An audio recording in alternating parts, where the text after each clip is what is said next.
Bueno, muy bien, pues bienvenidos a esta tarde de viernes en Sofía a través de las conferencias que estamos impartiendo cada viernes.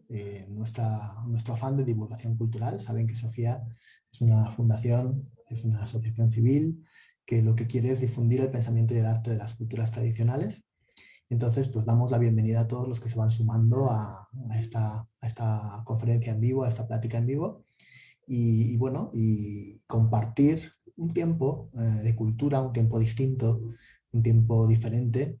Y hoy, sobre todo, en Sofía queremos rendir un homenaje a un personaje de la historia que es muy reconocido, ya que pues tuvo el- la intrepidez, el esfuerzo tremendo de descifrar el jeroglífico egipcio. Y bueno, nos referimos, como muchos de ustedes saben, a Jean-François Champollion, un francés que vivió en el siglo XIX, bueno, a caballos entre el XVIII y el XIX, pero fundamentalmente es un hombre pues revolucionario en el sentido de la ciencia, en el sentido del conocimiento. Y bueno, hoy queremos hacerle un homenaje a Jean-François Champollion porque pues precisamente él va hace 200 años, hoy, justamente en 1822, es cuando publicó y presentó su traducción del jeroglífico. Es cuando ya abrió la puerta a dar a conocer que había conseguido uno de los retos que en ese momento se daban en la comunidad científica dentro de la egiptología. Había conseguido descifrar el jeroglífico. Entonces, celebramos en este año el 200 aniversario del desciframiento de la lengua egipcia y por lo tanto el nacimiento de la egiptología. Y como saben ustedes, en Sofía pues tenemos un departamento de egiptología y es pues una de nuestras culturas más preferidas a la hora de poder compartir con todos ustedes pues su pensamiento, su simbolismo, su filosofía, su historia y todo lo que la cultura egipcia nos puede enseñar en la actualidad. Bueno, bienvenidos a esta plática y comenzamos ya a hablar del desciframiento del jeroglífico y de Champollion. Y lo primero que quiero hablar precisamente es de ese gran misterio que encierra una lengua muerta, sobre todo una lengua muerta desconocida, una lengua muerta que hacía muchísimos siglos que nadie sabía lo que significaba. Imagínense ustedes que los egipcios habían escrito en sus paredes de templos, en sus tumbas, en papiros, en muebles, en joyas, en objetos. O sea, estaba repleto de signos jeroglíficos. Pero lamentablemente, a partir del siglo VI, en el 500 y pico de nuestra era, el templo de Filé había sido el último reducto de los sacerdotes egipcios, ya en una época romana. Pero justamente en esta época, en el siglo VI después de Cristo, pues se cerró el templo, murieron todos los sacerdotes que sabían leer y entendían lo que representaban esos signos jeroglíficos. Y desde ese momento, pues todo estaba en silencio. Todas esas paredes, todas esas tumbas, todos esos papiros nos decían cosas, pero nosotros, los seres humanos de esa época, mirábamos y no entendíamos. Ya ocurría antes del siglo VI, ¿no? Antes, incluso en la época romana, filósofos y todos pues, no entendían lo que había ahí escrito y creían que a lo mejor eran cosas esotéricas o ocultas y misteriosas. Y en realidad vamos a ver que es un lenguaje muy complejo. Las piedras de Egipto estaban mudas y solamente, o sea, nadie, no solamente, no, nadie podía encontrar, descubrir, conocer lo que decían los egipcios, lo que nos querían contar los egipcios. Imagínense esa impotencia, ¿no? de toda una civilización queriéndonos transmitir un legado y no poder nosotros, por nuestra ignorancia, por el desconocimiento de la lengua, no saber. No es como si fuéramos un niño pequeño en una biblioteca sin entender lo que hay en los libros. Como si pudiéramos mirar hojas y hojas y hojas enteras, tener a nuestro alrededor las obras de Shakespeare, tener tratados de física, de química, de arquitectura, de medicina, tenerlo a nuestro alrededor. Estaban plagados los museos al principio de todos esos objetos, pero no sabíamos leer, no sabíamos lo que significaban, lo que nos querían decir. Entonces, bueno, pues toda esta historia va a ocurrir desde el siglo VI hasta 1822, en el cual Jean-François Champollion va a descifrar el jeroglífico. Esas piedras que estaban mudas van a cobrar vida nuevamente y van a poder hablarnos. Esos papiros nos van a decir cosas gracias a este hombre del que hablaremos hoy. Bueno, como les decía, la última inscripción que había en jeroglífico es en este templo de Philae, que corresponde al 394, al 24 de agosto de 394 después de Cristo, que se escribió una invocación al dios Mandulis, justo en la puerta de Adriano, en el templo de Philae. Pero fíjense que la inscripción que ven aquí, esta es la última inscripción escrita en jeroglífico que se tiene fecha, que se tiene datada. Sin embargo, como ven, ya no es ese jeroglífico del esplendor de la época clásica del Reino Medio, ni del templo de Seti I en el Reino Nuevo, ni el esplendor de los textos de las pirámides. No tiene tanta perfección artística. Se sabía escribir, pero ya no habían artesanos que escribieran, ¿no? Ya no habían esos artífices del grabado que se pudieran dedicar a eso. Pero todavía encontramos en este siglo IV después de Cristo, encontramos personas que sabían escribir este idioma. Pero desde entonces, nadie más. Hubo muchos investigadores y personajes que intentaron, pues bueno, que hablaron del jeroglífico, ¿no? Heródoto, Estrabón, en sus libros, pues nos cuentan cosas, ¿no? Que nos hablan del jeroglífico, pero ellos no sabían la lengua jeroglífica.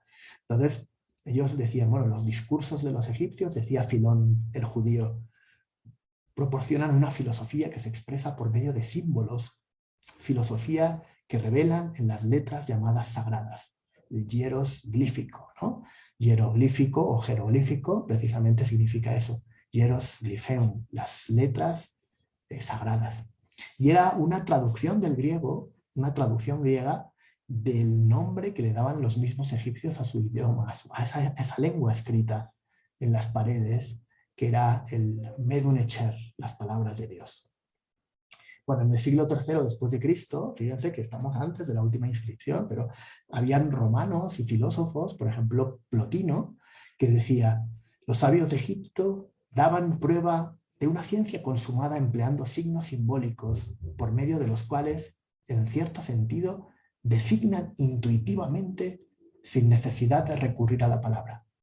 Así pues, cada jeroglífico constituía una especie de ciencia o de sabiduría. Fíjense que este filósofo neoplatónico ya cree que estos signos no son palabras, sino que expresan ideas y expresan como una especie de ciencia oculta, ¿no? Y fíjense que este va a ser el pensamiento que va a quedar durante la historia de lo que eran los signos jeroglíficos. Muchos estudiosos y muchos investigadores creyeron que en realidad no era un idioma, sino que es precisamente, bueno, pues una especie como de fórmulas mágicas místicas que invocaban energías poderosas. Y bueno, veremos que a lo largo de la historia no es que no sea así, no es que no hayan fórmulas mágicas ni elementos ni oraciones a los dioses, pero sí que es un idioma, es un lenguaje, no es algo completamente hermético. Lo iremos descubriendo poquito a poco.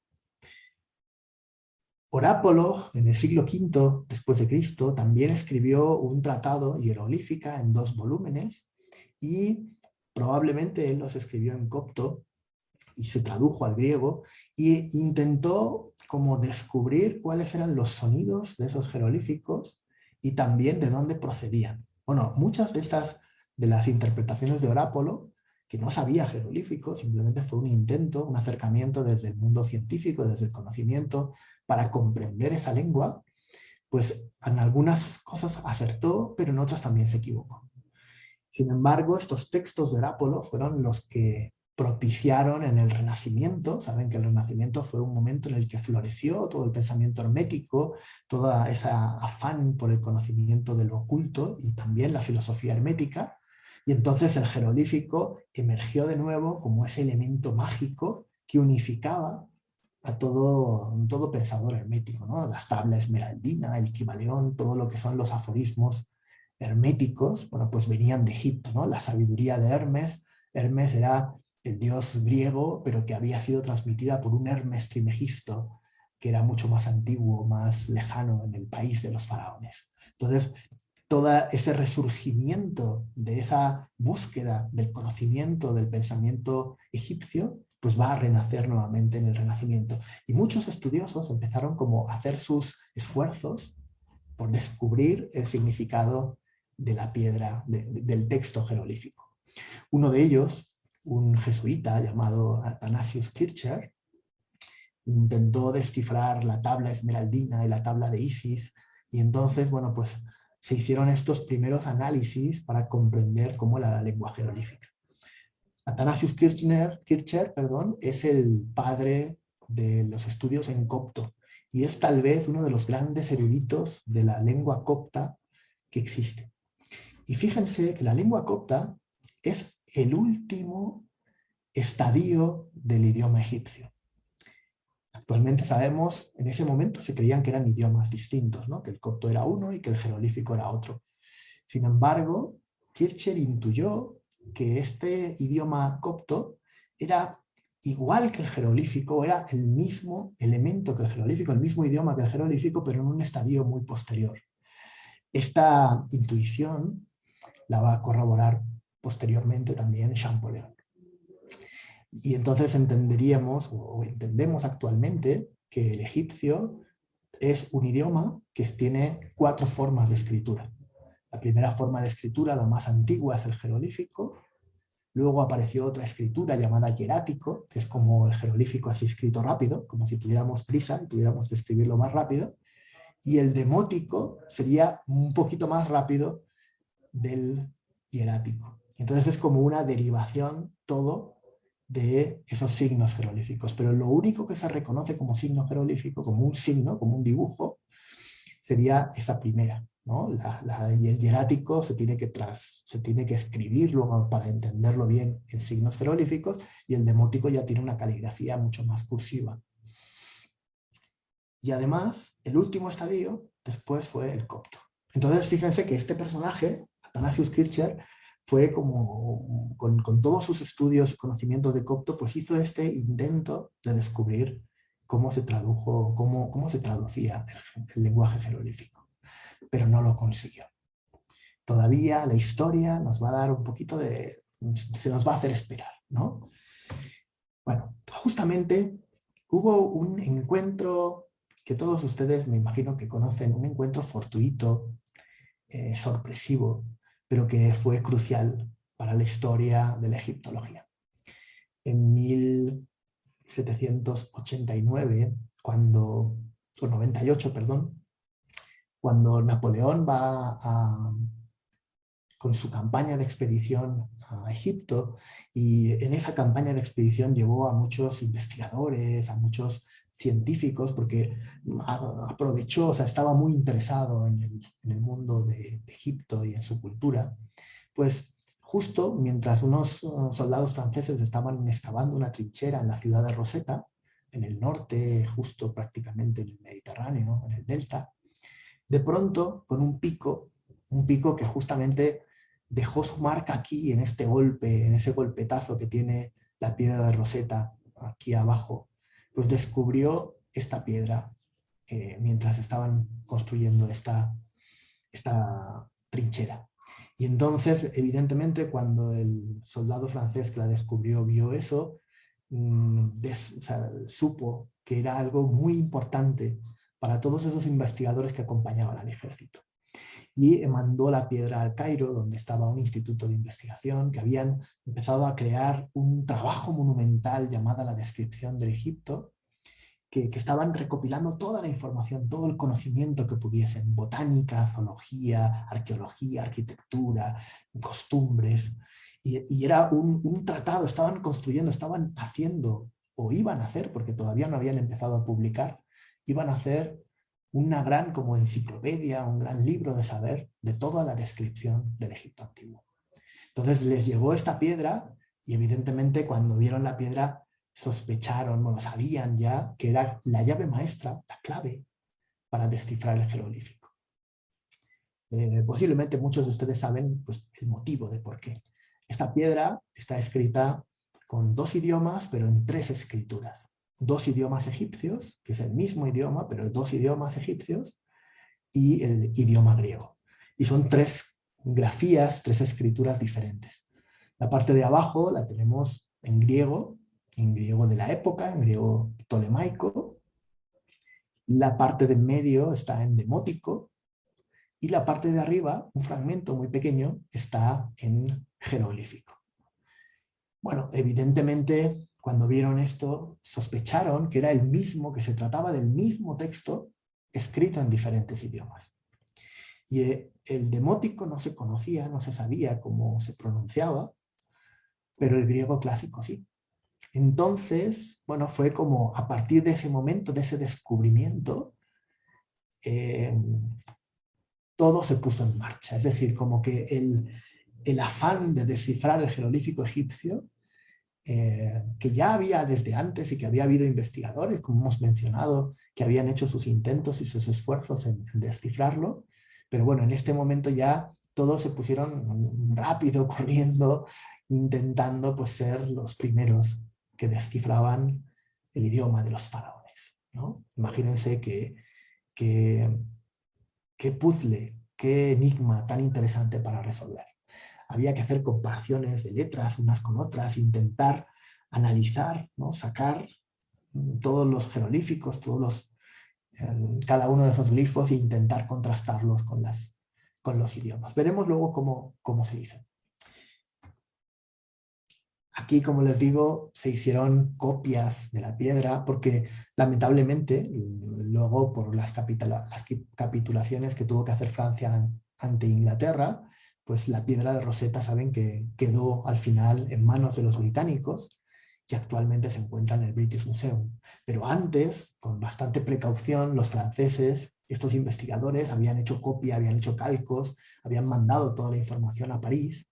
Y entonces, bueno, pues por todas partes ya todos los investigadores estaban haciendo estos estudios, análisis y para comprender la lengua de los egipcios.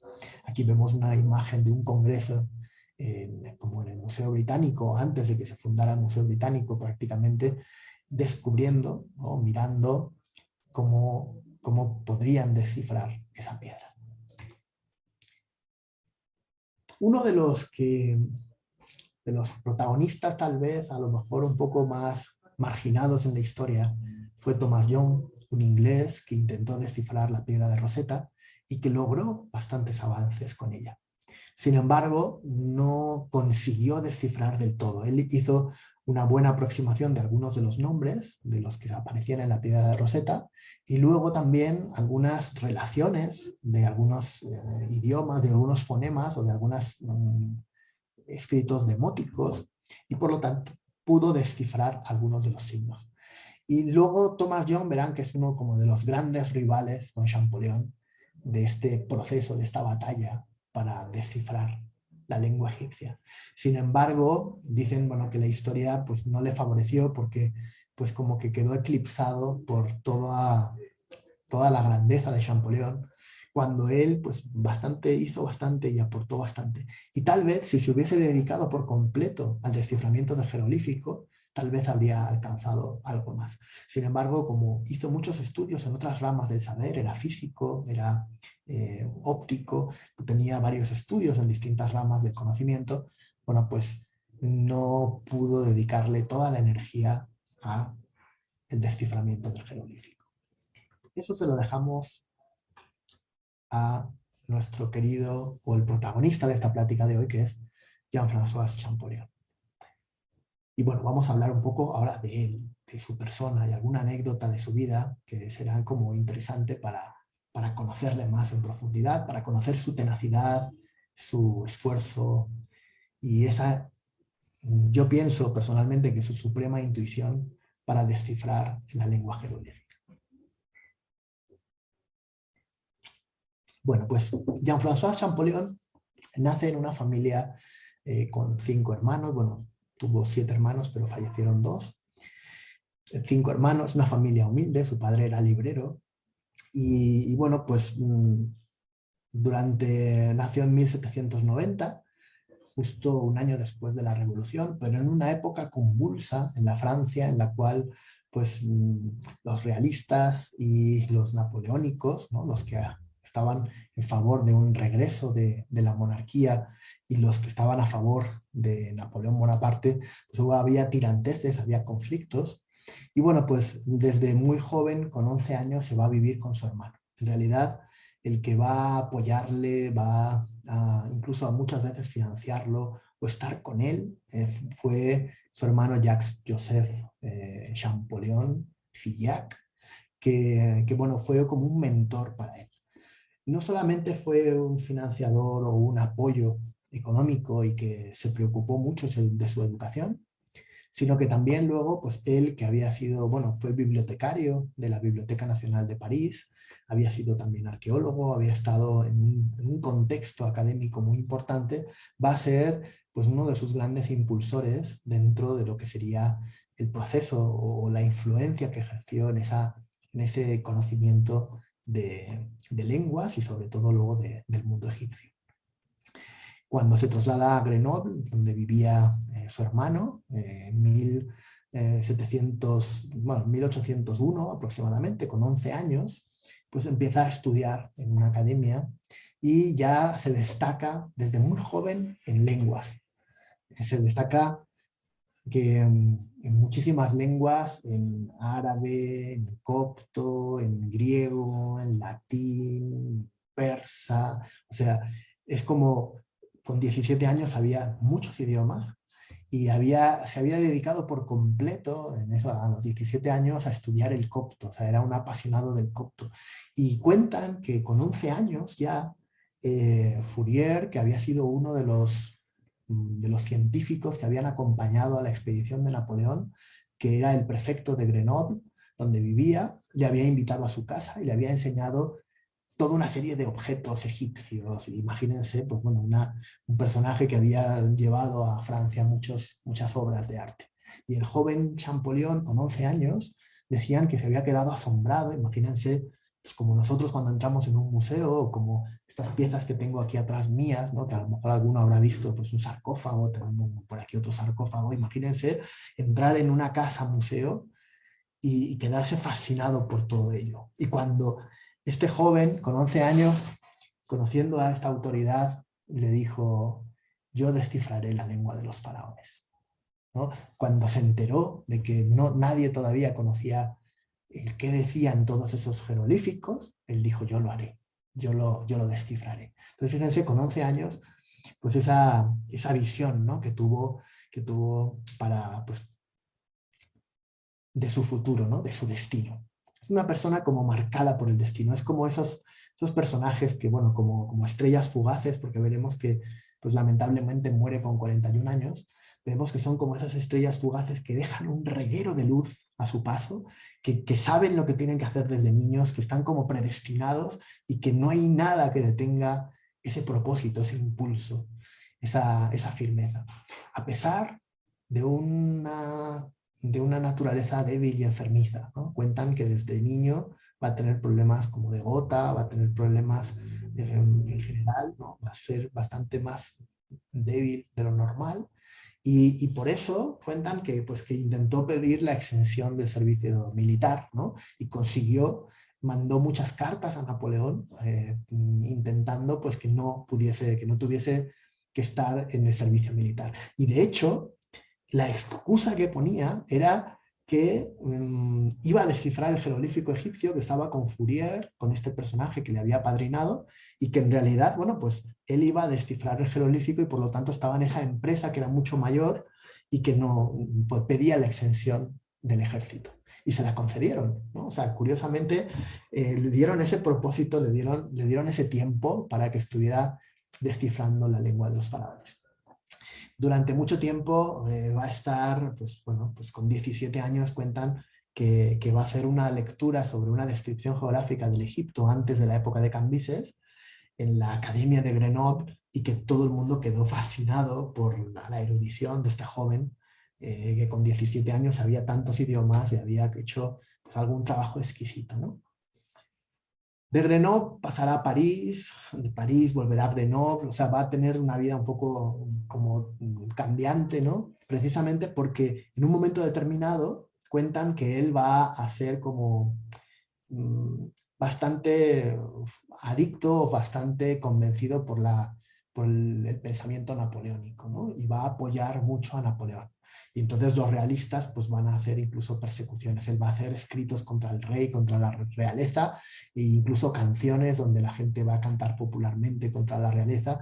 Y entonces le van a perseguir, va a tener bastantes como encuentros o encontronazos con en distintos momentos de la historia, de su historia. Va a ser desterrado a Figeac nuevamente, le van a quitar la cátedra, él tuvo una cátedra de historia en Grenoble y se la van a quitar y va a tener que irse precisamente por estos disturbios. Con 20 y pocos años, pues es profesor en la Universidad de Grenoble de historia. Como les digo, pues tiene que irse porque le destierran de esa ciudad por haber como ido en contra del rey. En ese momento en el que Napoleón está en Ebla, ¿no? ¿Se acuerdan que Napoleón fue desterrado a la isla de Elba, perdón? La isla de Elba, y, y entonces, bueno, pues los realistas ahí ganan poder, expulsan a todos los aliados o todas las personas que estaban como, como en convivencia con el pensamiento napoleónico. Pero cuenta una anécdota, y esto es, a veces poco se sabe, cuenta una anécdota que Napoleón Bonaparte, cuando sale de Elba, pasó por Grenoble y visitó a Champollion. Y lo visitó precisamente porque se acordaba de ese joven que le había mandado muchas cartas pidiendo la exención del servicio militar. Y entonces, bueno, pues le fue a visitar para preguntarle cómo andaba con el tema, ¿no? ¿Cómo llevas eso de el desciframiento del jeroglífico? Y bueno, Champollion estaba en pleno proceso de ese descubrimiento, ¿no? Estaba en pleno momento de estudio, de investigación y totalmente, ¿no? Cuentan que a partir en esta época, dicen, yo me consagro completamente al copto. Quiero conocer el egipcio tanto como mi propia lengua materna, porque en esta lengua estará basado mi gran trabajo acerca de los papiros egipcios. O sea, él sabía perfectamente que su destino era descifrar el jeroglífico. Y bueno, pues efectivamente, así fue. En 1820, bueno, en 1819, Thomas Young publicó un artículo en el cual decía que había descifrado la piedra de Rosetta. Entonces ahí eso fue como ¡oh! Un susto, ¿no? Como me han quitado mi... Ahora de pronto es un artículo que el título era como muy llamativo y entonces cuando luego leyó el artículo se dio cuenta de que no era del todo así. Había descifrado algunas cosas de la piedra de Rosetta, pero no la clave, el guión adecuado de cómo eran los jeroglíficos. Y entonces, bueno, pues Champollion ahí se puso, en 1820 se va a poner completamente a tratar de descifrar la piedra de Rosetta con trabajos exhaustos, con horarios sin horario, estas cosas que uno se centra y se olvida de comer y se olvida de vivir prácticamente, porque era como una obsesión, como algo que sabía que él tenía la capacidad de hacerlo. Y bueno, curiosamente, en esa época, voy a hablarles un poco del descifrado, del jeroglífico en sí mismo, en esa época había dos teorías fundamentales o principales de lo que era la lengua jeroglífica. Saben ustedes, por ejemplo, que el alfabeto español, el alfabeto en castellano, tenemos 27 letras del abecedario. Y con esas 27 letras juntamos todos los sonidos que podemos hacer en lengua española, ¿no? Y esos sonidos, bueno, pues se combinan todas las letras. Bueno, pues en principio, una de las propuestas que había es que todos esos signos eran signos fonéticos, pero era casi imposible, porque si con 27 letras en español podemos decir todas las palabras, los egipcios tenían miles de jeroglíficos.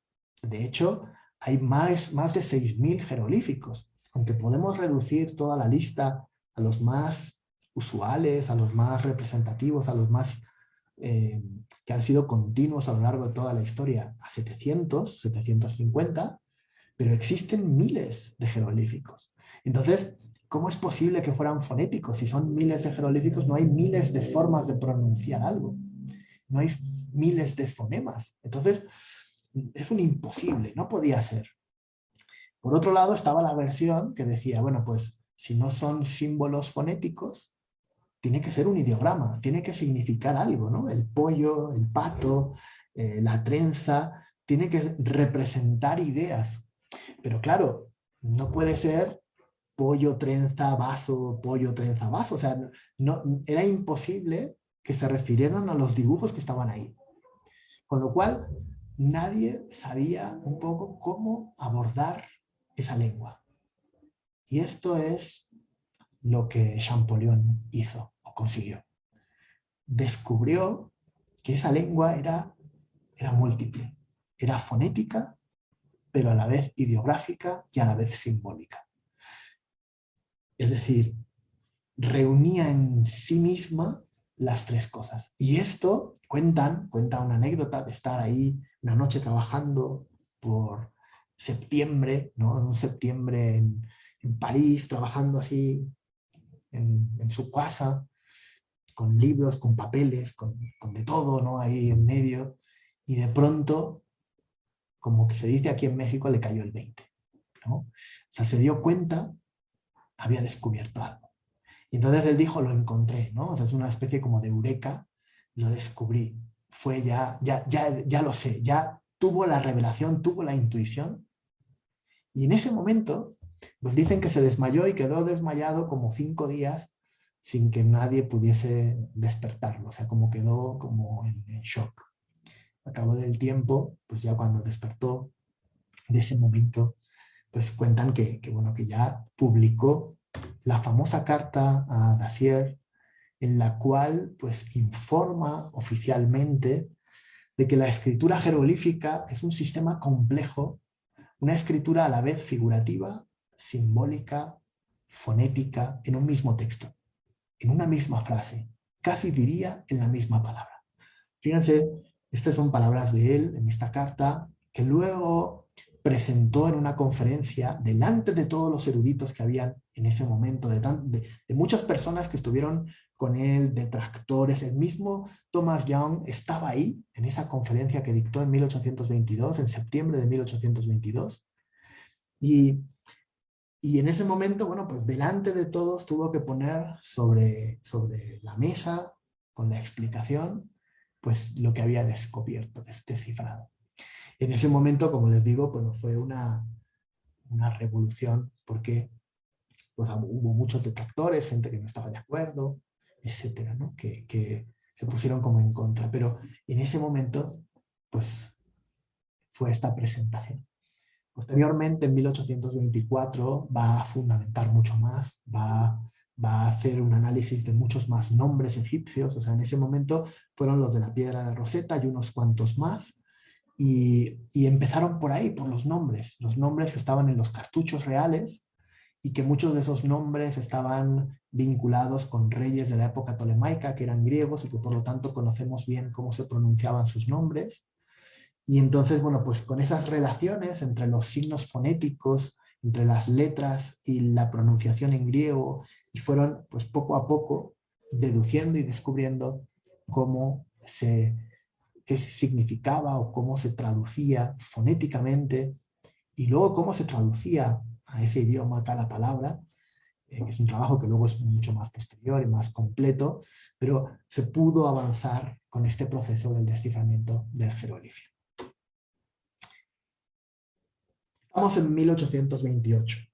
Champollion, el joven, como se le apodaba, no había viajado a Egipto nunca. Conocía la lengua de los faraones, tenía la intuición de haber descifrado la lengua de los faraones. Había mucha controversia en esa época, todavía nadie daba el brazo a torcer para ver si había triunfado o no. Él estaba convencido de su contribución a la ciencia, pero en 1828 inicia un viaje a Egipto en una expedición franco-toscana, una expedición francesa y italiana, ¿no? Lo que nosotros ahora conoceríamos como Italia, eran toscanos, Rossellini y Radi, eran distintos investigadores, egiptólogos. Rossellini era alumno y estudiante de Champollion, ¿no? Champollion había iniciado con esos escritos esa lengua jeroglífica y Rossellini se había puesto en contacto con él para aprender. Entonces se hace una expedición franco-toscana a Egipto. Y bueno, fíjense que Champollion decía: yo soy adicto a Egipto, es mi corazón, es mi sangre. Egipto es todo para mí. O sea, es una frase muy hermosa de, de Champollion. Cuentan incluso que a veces tuvo problemas incluso con la iglesia porque le decía que no creía en el Dios de los cristianos y que en realidad lo que creía era una especie de paganismo de los dioses egipcios, y él en su interior pues sí, estaba más cercano al pensamiento, al espíritu de lo egipcio que al pensamiento de esa época, del cristianismo en esa época. Pero fíjense que él, en su vestuario, adoptó la ropa árabe nada más llegar a Egipto. Cuentan que luego incluso en Francia pues le gustaba vestirse con esa misma ropa. Pero cuando llegó a Egipto, aquí tenemos en el centro, con una espada incluso, el mismo Champollion sentado en medio de las ruinas, ¿no? Y los demás que le acompañaban, Rossellini, Radi, que esta es una imagen de estos egiptólogos de esta expedición franco-toscana, estaban ahí con él también con estas ropas más como vestidos en el momento, en el lugar. Cuentan que esta expedición fue muy complicada, que incluso hubo una carta del cónsul francés, Drobetti, intentando impedir la expedición porque había muchos disturbios en Egipto y no podría asegurar la seguridad, ¿no? La tranquilidad de esta expedición y por lo tanto que la suspendieran. Pero la carta no llegó y entonces pues el barco, la corbeta que partió de Francia para Alejandría, pues salió con el equipo y con la expedición. Cuando llegaron allí a Alejandría, hicieron todos los preparativos, Egipto entraba en guerra, o sea, había muchos momentos así convulsos, pero sin embargo, esta expedición recorrió desde el norte hasta el sur, hasta Nubia, hasta los templos, hasta Abu Simbel. Recorrieron todo Egipto y Champollion, su pasión fue, bueno, pues voy a comprobar que este método de descifrado es correcto. Y bueno, imagínense, no sé si lo podemos lograr, yo creo que sí, con un poquito de esfuerzo lo podemos lograr. Imagínense la pasión, el amor, la devoción con la que Champollion iría por esos templos, por esas piedras, contemplando paredes, contemplando las tumbas, contemplando los monumentos y leyendo por primera vez lo que decían esas paredes. Imagínense la efervescencia, la emoción que podría albergar en el corazón de Champollion. Champollion, después de haber viajado por todo Egipto, escribió nuevamente una carta a Dacier diciendo: lo conseguimos, efectivamente. O sea, he comprobado que he podido leer textos de todas las épocas en distintos lugares y que el idioma jeroglífico o este método descifrado es el correcto. Bueno, imagínense esa ilusión, esa pasión, ¿no? Bueno, cuentan que cuando regresó a Francia, él no había casi publicado nada en vida.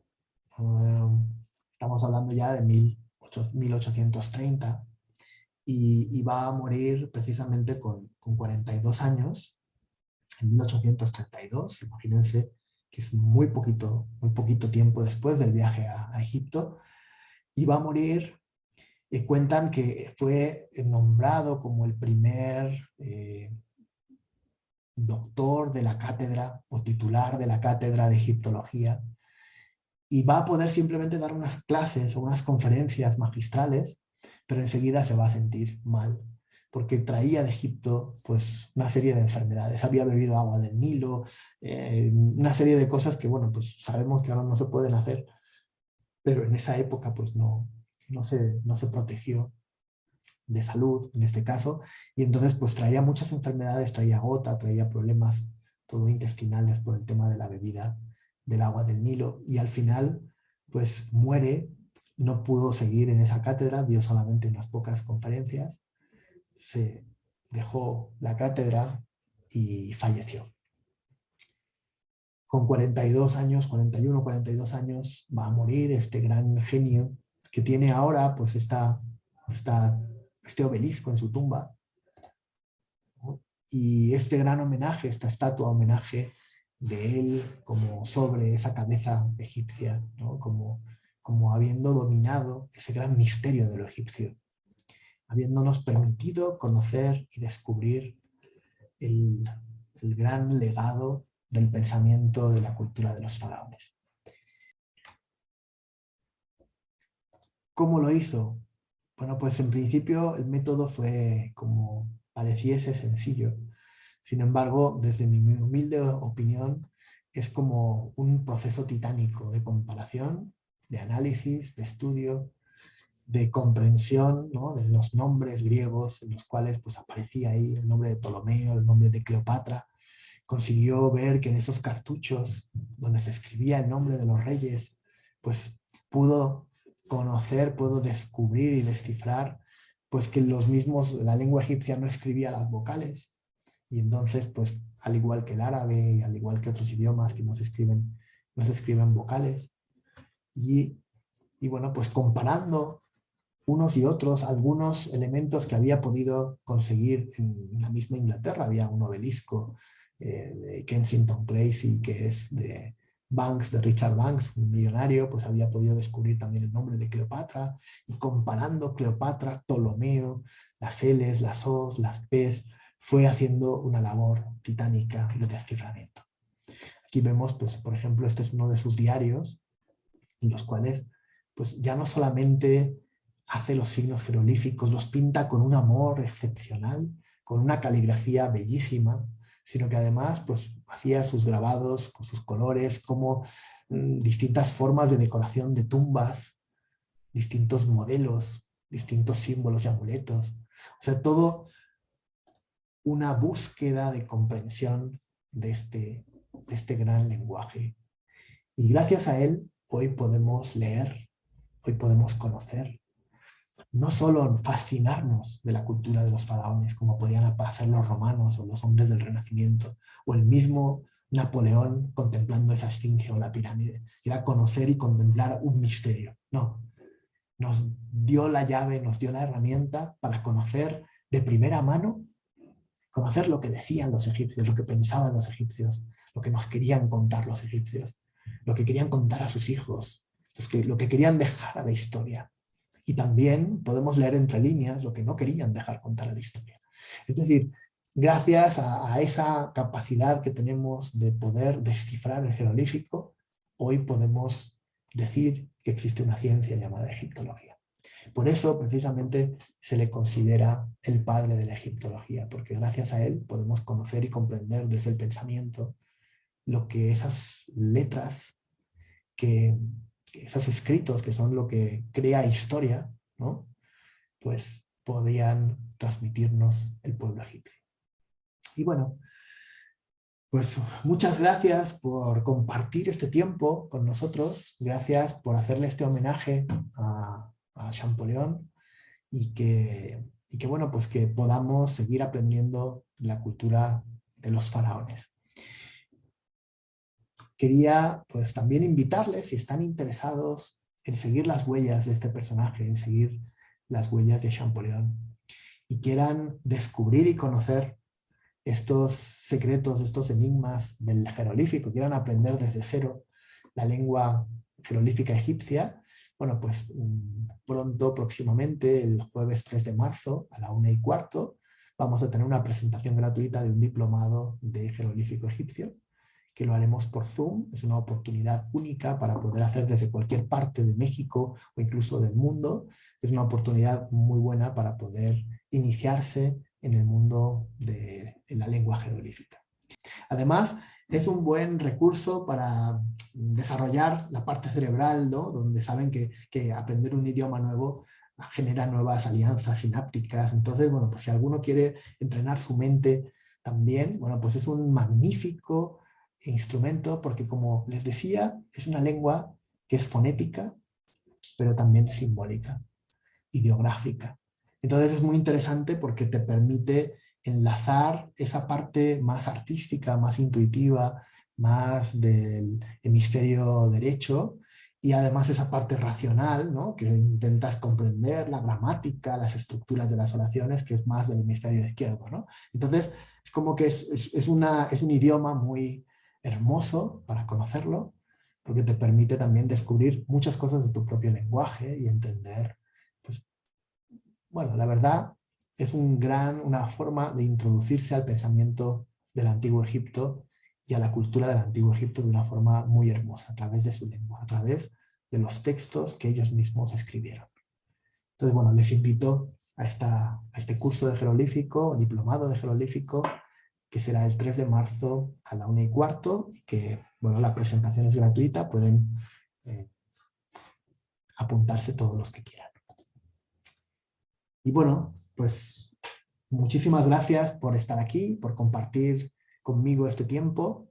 Para mí es un placer, como saben, compartir con todos ustedes pues mi pasión, ¿no? Yo creo que, como les decía antes, creo que la vida con vocación, con pasión, pues se vive mucho más, se vive mejor, ¿no? Entonces, compartir estos conocimientos, pues para mí es algo muy, muy hermoso.